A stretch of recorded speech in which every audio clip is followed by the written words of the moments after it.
போதைப்பொருள் வழக்கில் 4 பேரை காவலில் எடுத்து விசாரணை மேற்கொண்டு வருகின்றனர். சென்னை நுங்கம்பாக்கம் போதைப்பொருள் வழக்கு தொடர்பாக 4 பேரை காவலில் எடுத்து விசாரணை மேற்கொண்டு வருகின்றனர்.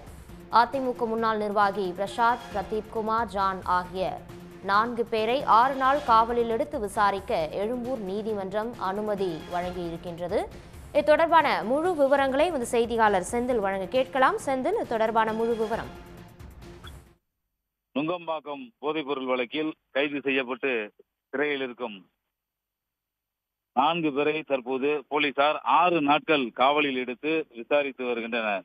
குறிப்பாக அதிமுக ஐடி விங் முன்னாள் நிர்வாகி பிரசாத், போதைப்பொருள் சப்ளையர்கள் பிரதீப்குமார், ஜான், கெவின் ஆகியோரை 6 நாட்கள் காவலில் எடுத்து விசாரிக்க எழும்பூர் நீதிமன்றம் அனுமதியை அடுத்து தற்போது நுங்கம்பாக்கம் காவல் நிலையத்தில் 4 பேரையாக காவல்துறை அதிகாரிகள் விசாரணை நடத்தி வருகின்றனர். இவர்கள் இந்த போதைப்பொருள் நெட்வொர்க் எத்தனை ஆண்டுகளாக செயல்பட்டு வருகிறார்கள், இந்த தொழிலில் மட்டும்தான் ஈடுபட்டார்களா, இல்ல வேறு ஏதாவது மோசடி தொழிலெல்லாம் ஈடுபட்டிருக்கிறா என்பது தொடர்பாக 4 பேரிடமும் தற்போது தனித்தனியாக விசாரணையானது நடைபெற்று வருகிறது.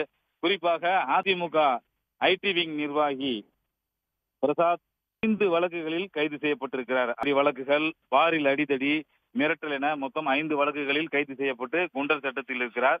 ஏற்கனவே இவரை 3 காவலில் எடுத்து விசாரித்திருக்கிறார்கள். இந்த நிலையில் இந்த போதைப் பொருள் விற்பனை தொடர்பாக தற்போது 4 அவரை காவலில் எடுத்து விசாரித்து வருவது 4 பேரையும் தற்போது தனித்தனியாக காவல்துறை உயர் அதிகாரிகள் இவர்களின் நெட்வொர்க் இங்கே மட்டும்தான் இருக்கிறார், இந்தியா முழுவதும் இருக்கிறதா என்பது தொடர்பாகவும் தற்போது போலீசார் தீவிரமாக விசாரணை மேற்கொண்டு வருகின்றனர்.